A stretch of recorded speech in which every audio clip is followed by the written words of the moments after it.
एक दफ़ा की बात है, एक हरे भरे जंगल में सब पंछी मिलकर रहते थे। उनमें एक गोरा चिड़ा भी था। उसका रंग सफ़ेद था। एक दिन वो बहुत उदास बैठा होता है कि अरे गोरे चिड़े, आज तुम इतने उदास क्यों बैठे हो? क्या हुआ है? दोस्तों, मैं भी सबकी तरह कलरफुल होना चाहता हूँ। मुझे ये सफ़ेद रंग अपने ऊपर अच्छा नहीं लगता। पर गोरे चिड़े, तुम्हें कोई और रंग हम कैसे दें? सफ़ेद रंग इतना अच्छा तो है। नहीं दोस्तों, इस रंग की वजह से मुझसे कोई चिड़िया भी शादी करने को तैयार नहीं होती। वो कहती है तुम्हारा रंग ऐसे है जैसे खुद देख लिया हो हमने। अच्छा गोरे चिड़े, तुम उदास मत हो। हम सब दोस्त तुम्हारी कुछ न कुछ मदद ज़रूर करेंगे। फिर वो सब अपने अपने घरों को चले जाते हैं। अगले दिन फिर सब जमा होते हैं। हाँ दोस्तों, फिर कुछ सोचा तुम लोगों ने मेरे बारे में? हाँ, मुझे पता है एक जगह का जहाँ तुम्हारा रंग बदल सकता है। अच्छा, फिर जल्दी बताओ कहाँ है वो जगह? बताता हूँ, सब्र करो। वो जगह पहाड़ों के बीच में है। वहाँ एक चील रहती है। वो पंछियों के रंग बदलने का ही काम करती है, लेकिन वो उस काम की बहुत भारी कीमत लेती है। क्या? लेकिन मेरे पास तो उसे देने के लिए कुछ भी नहीं है।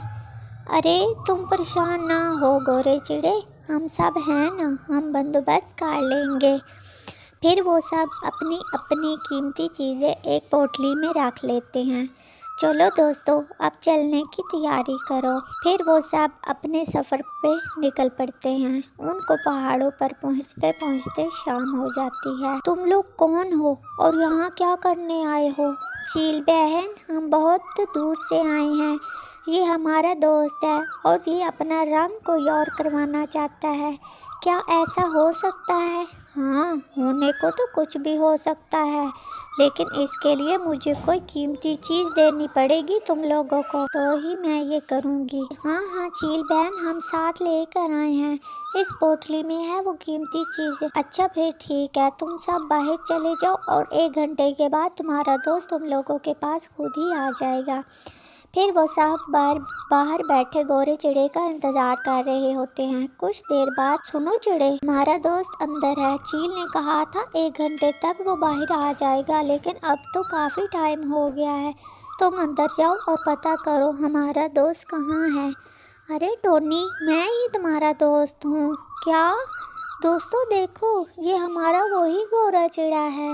अब मैं गोरा नहीं, अब सिर्फ चिड़ा बोलो। दोस्तों, तुम सबका एहसान मैं ज़िंदगी भर नहीं भूलूंगा। अरे एहसान कैसा? हमने तो अपना फ़र्ज़ निभाया। अगर एक दोस्त ही दूसरे दोस्त के काम नहीं आएगा तो और कौन आएगा? तो दोस्तों, कैसी लगी आपको ये कहानी? अच्छी लगी हो तो चैनल को सब्सक्राइब ज़रूर करना।